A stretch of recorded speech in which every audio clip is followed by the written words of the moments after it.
So they rebranded this advanced video system the Nintendo Entertainment System. It's an entertainment system because we're going to add this little robot. He's called Rob. He's your robotic operating buddy. And we got a light gun. You can like shoot stuff. So it's like a toy, really. It's not a video game system. It's a toy. Keep in mind, at this point, it's hard to imagine there was a time when Nintendo didn't come with Mario. But at this point, it's Duck Hunt and Robbie the Robot with Gyromite. That's what it's coming with. There's still a piece of the puzzle missing. And this time, the reception is a little bit better. They go, oh, okay, I can kind of see where you're going. I still don't want to buy any, but you're not totally crazy, and maybe you might eventually have something here, and we can talk about it later. The challenge for Nintendo at this point isn't selling kids on it. It was obvious that it was the greatest thing of all time. It still is. The problem was getting stores to sell it. So what ends up happening is Nintendo, the head honchos at Nintendo say, here's what you're gonna do. You're going to New York City in Christmas, '85, and you're gonna sell door to door. They go to toy stores, they go to Macy's, anywhere that might sell a Nintendo, and just put some good old-fashioned shoe leather into it and try to sell people in it face to face. They went to the stores and like set up everything.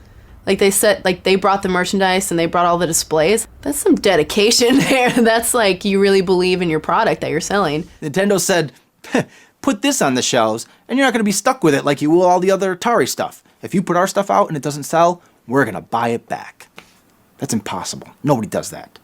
Nintendo did. So this strategy starts working. Nintendo sells a few consoles, they're feeling a little bit better, but they say we have to get into more stores, we gotta move more units. What do we do? Now, in 1986, the two biggest toys were Teddy Ruxpin and Laser Tag, both made by Worlds of Wonder. So they contact Worlds of Wonder and say, hey, Worlds of Wonder, if you can get us in all the department stores that your toys are in, we'll give you a percentage of our sales.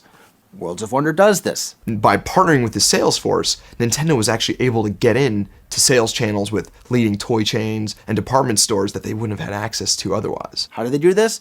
Well, when a department store like Sears or JCPenney calls up Worlds of Wonder to place an order, Worlds of Wonder says, okay, yes, we'll give you 1,000 Teddy Ruxpins, which just happen to be the hottest toy in America right now.